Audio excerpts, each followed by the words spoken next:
saw or remember the movie Field of Dreams? Anybody not? Most of us have seen the Field of Dreams. If not, maybe you'll want to watch it now.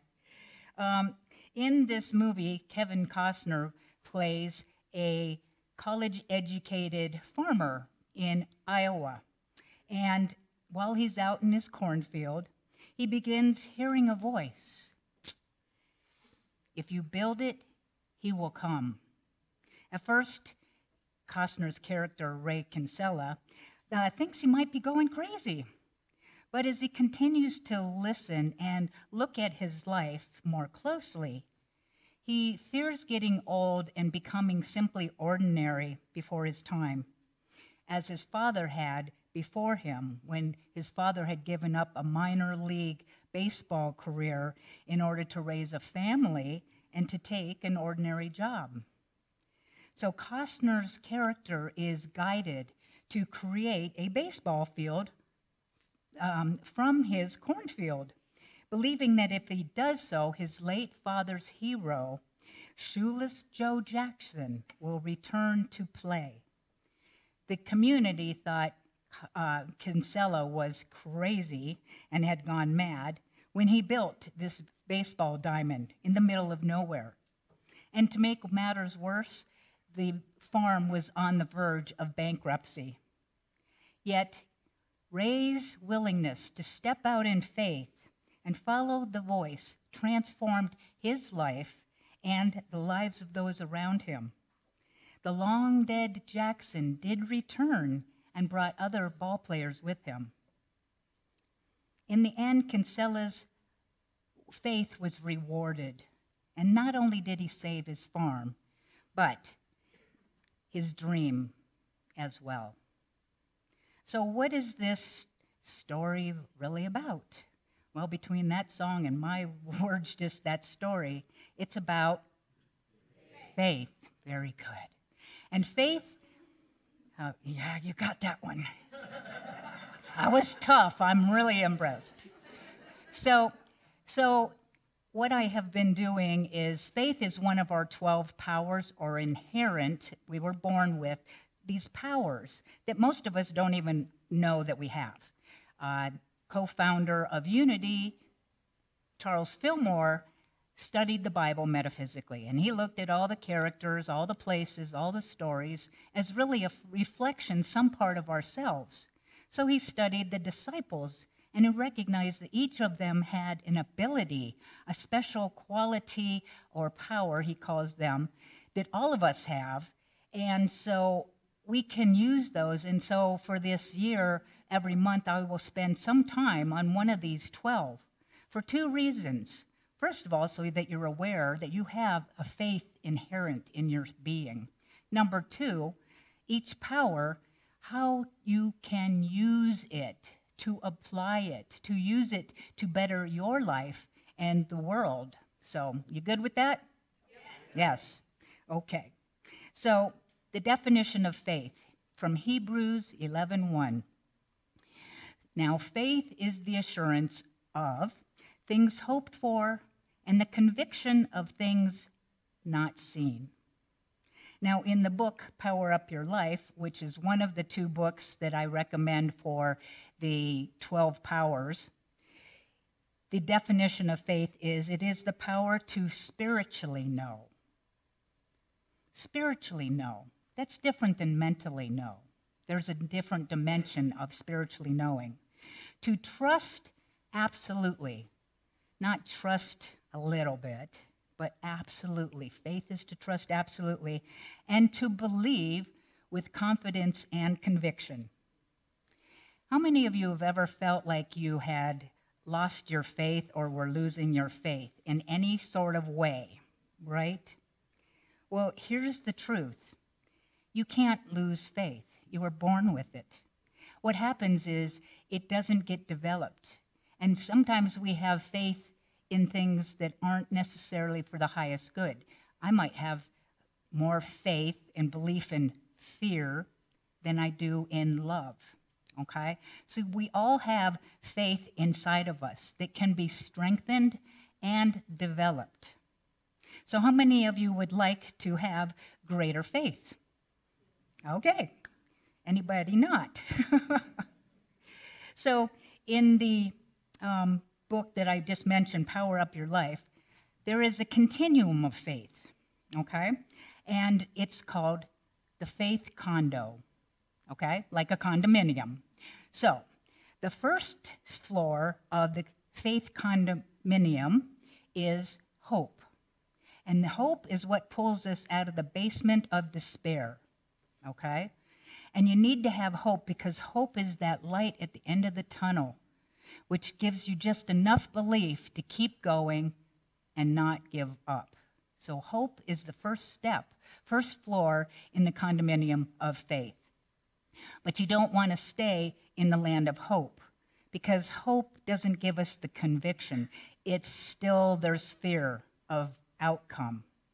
We need to move up from that first level of hope, and we go to the next level, which is blind faith.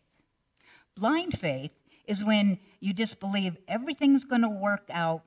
You have no idea how or why it would work out, but it's going to work out. And then, and what it is you don't understand why it would work out. You just have this, it's going to work out. But here's the thing, in blind faith, you don't want to stay there either because there's still a worry. There's still some doubt. It's going to work out, but you're still not 100% positive that it's going to work out.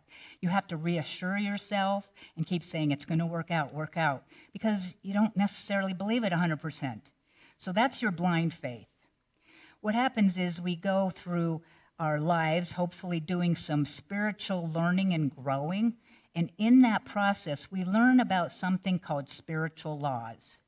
There are physical laws like gravity and electricity. There are laws in the metaphysical world that we learn these spiritual laws, and these spiritual laws work when we can understand them.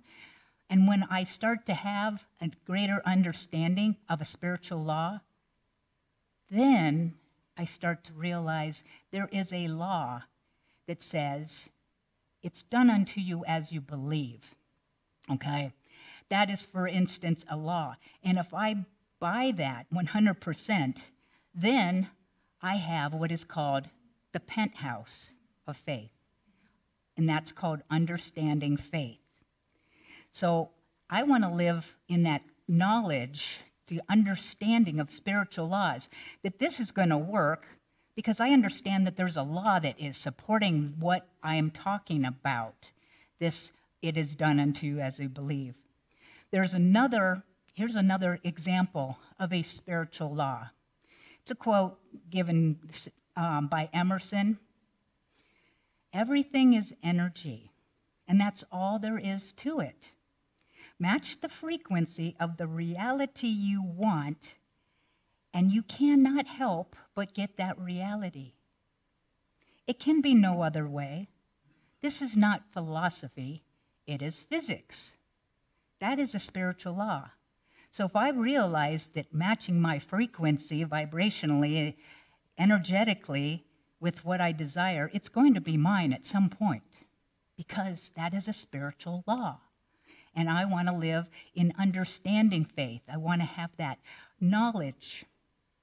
So again, it is the assurance of things hoped for and the conviction of things not seen. Faith also means that we're looking beyond appearances, which you sang about, and I loved how much that matched the reading I did as well, that there was beyond appearances. Charles Fillmore, and here's the other book that all of you are going to get, because we're going to be looking at this book throughout the year, and if you want to have a deeper understanding of each of these, I'm not telling you everything that is said, but you want to get the book Divine Audacity by Linda Martello Whitsett, and every month you can read about that particular power that you have to understand it more and to incorporate it even more. So Charles Fillmore defines faith. He calls it the perceiving power of the mind linked with a power to shape substance. It is a spiritual assurance and the power to do what is seemingly impossible. Faith is a force that draws to us our heart's desire right out of the invisible spiritual substance, which I sort of just spoke about in that energy law.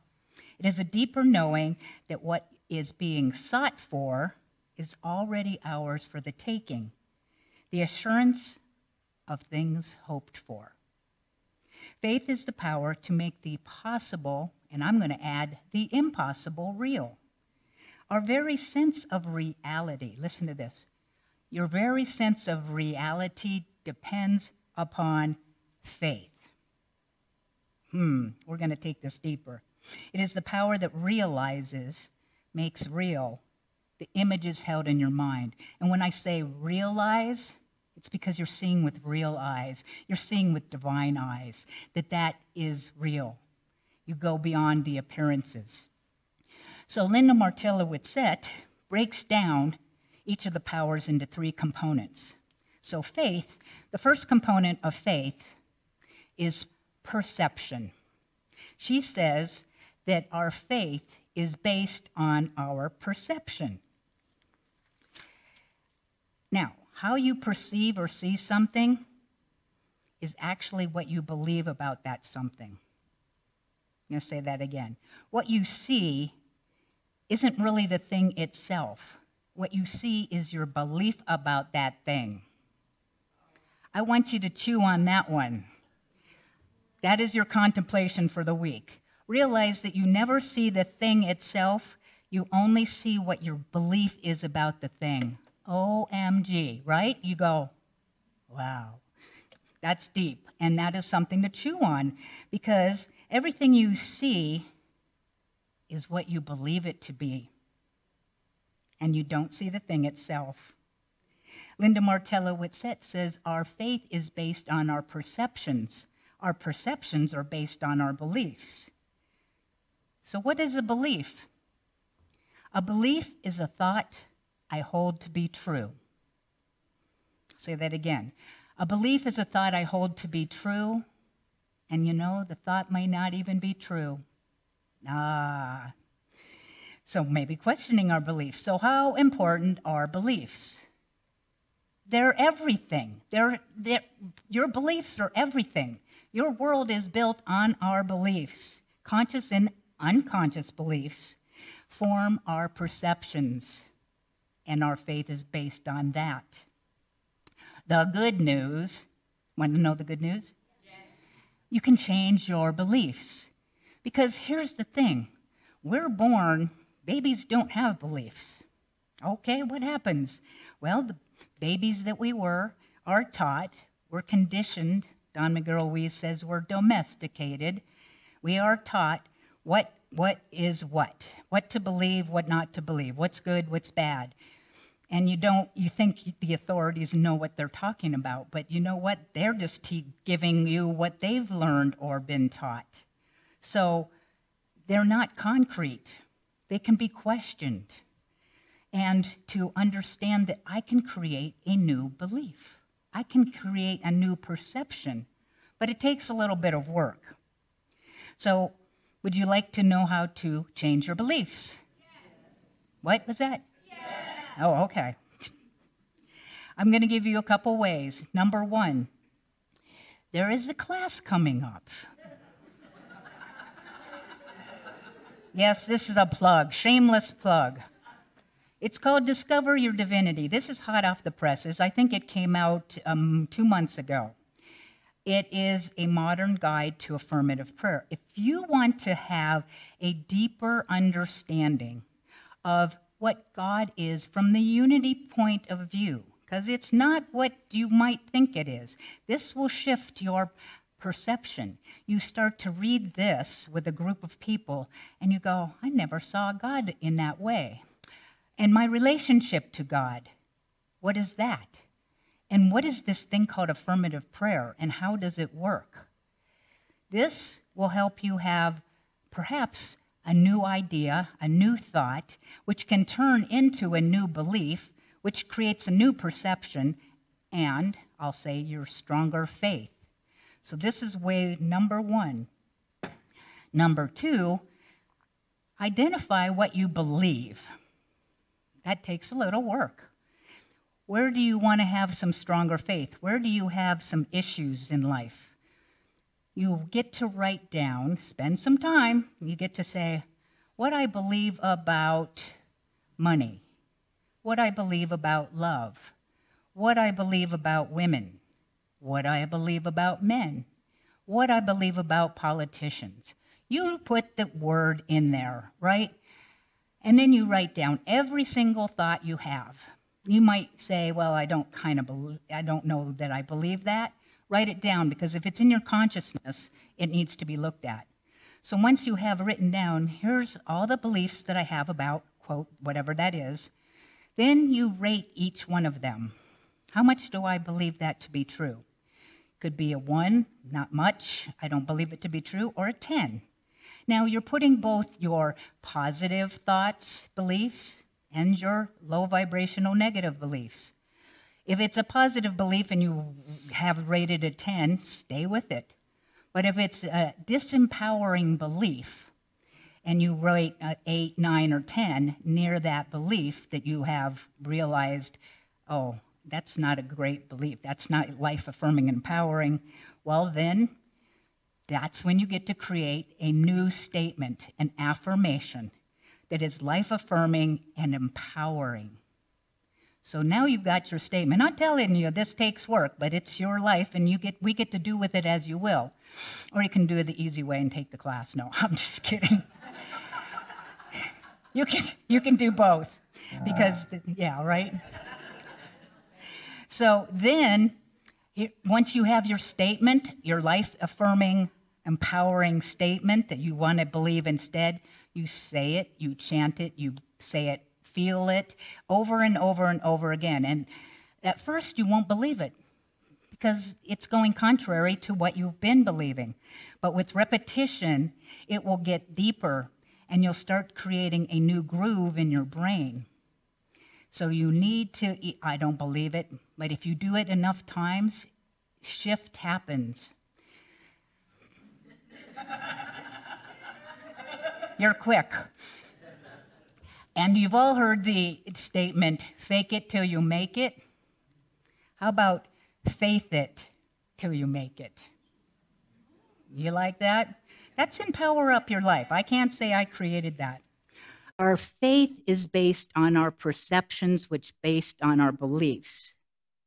So your faith is based on what you believe, but it's also based on being able to see past appearances.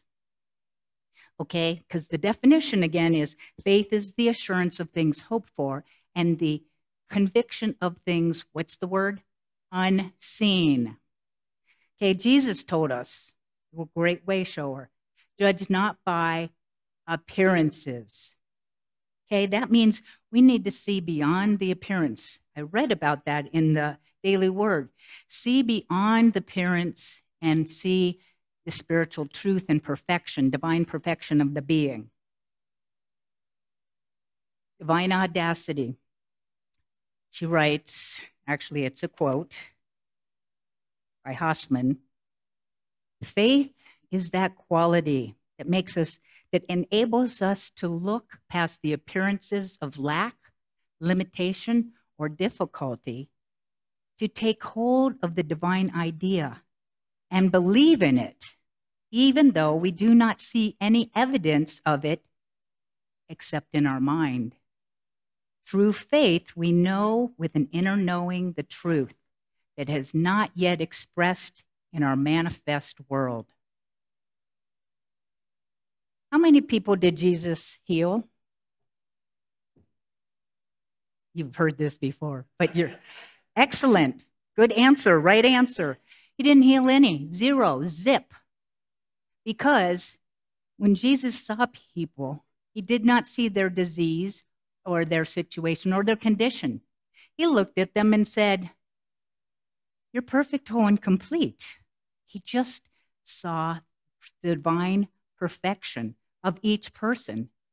And he This belief in what he saw, because he saw past the appearance. So he's got a perception and a belief that you're a divine being, perfect, whole, and complete. And because he held this belief, it led to the second component of faith that Linda Martella-Whitsett writes about, and that's called conviction. He was so believing it, absolute certainty. See, conviction is the mindset of faith. It's the assurance and trust that what I believe is absolutely true, no doubt whatsoever. Jesus demonstrated what conviction is when he saw this man who had been lame all of his life.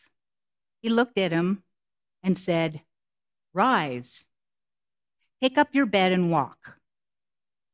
He wasn't wishy-washy, thinking, "I hope he gets up and walks when I tell him to." He didn't wishy-washy. He just saw his perfection, and he had such a strong conviction and belief, there's no doubt about it. Get up and walk. Take your bed and go. And the man got up and went. Got up. To have that level of conviction is that element of faith that once we have a perception, now it's solid. I have it down. I know without a doubt this is so, period. End of discussion.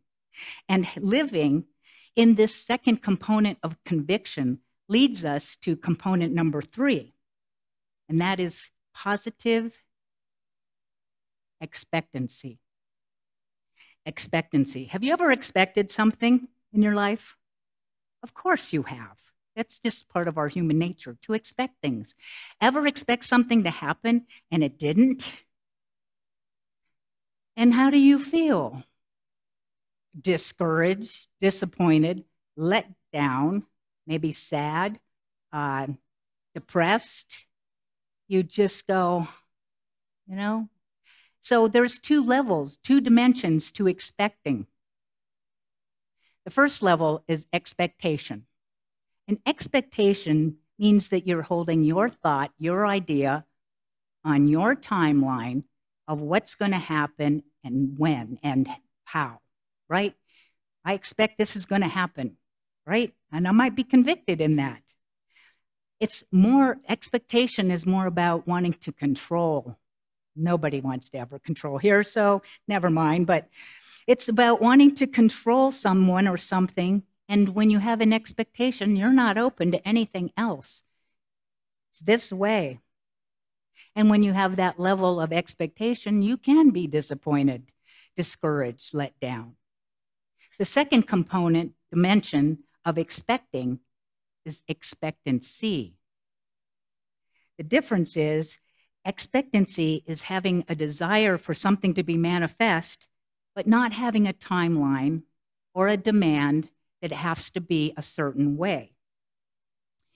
We hold our dreams and visions with open hands, believing and recognizing that the divine that is breathing me is bringing forth only the highest and greatest good of itself for me and as me. Expectancy doesn't expect things. Expectancy is the faith that something good is coming, and it releases the expectation of how or why it will come about, right? How about a quote from Marianne Williamson, since she's going to be here on Friday? Just had to say, right? In the book, Return to Love, she says, "To trust in the force that moves the universe is faith. Faith isn't blind, it's visionary. Faith is believing that the universe is on our side and that the universe knows what it's doing. Faith is a psychological awareness of an unfolding force for good, constantly at work in all dimensions. Our attempts to direct this force only interfere with it. Our willingness to relax into it allows it to work on our behalf. Without faith, We're frantically trying to control what is not our business to control and fix what is not in our power to fix. So in my life, here's an example. I've candidated for ministerial positions. When I candidate for a position, and I've been on this several different times, I believe it is my job. It is my ministry. This is where I'm going. I have no doubt whatsoever. So I'm convicted that this is going to be mine. However, one sometimes is not the choice that they pick. But in order for me not to move into expectation, I stay in expectancy because I have a line that I use that you can use too.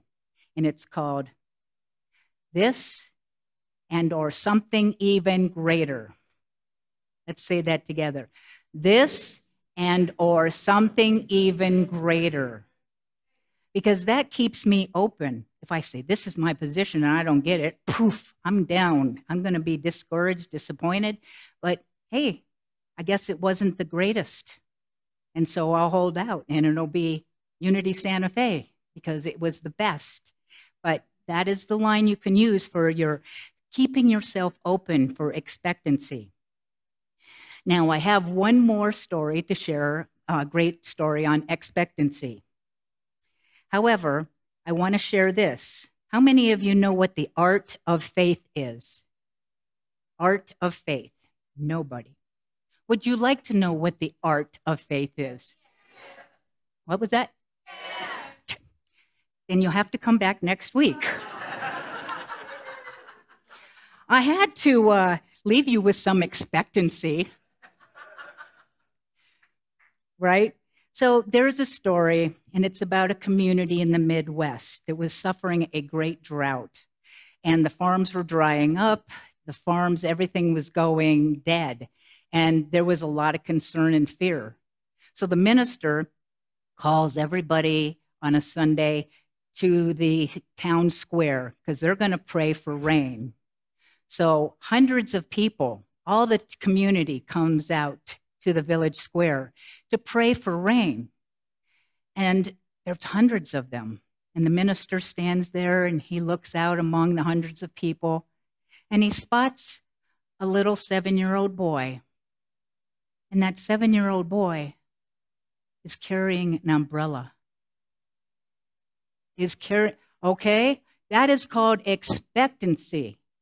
Was prepared to believe that it's going to rain. We're praying for rain. It's going to happen, right?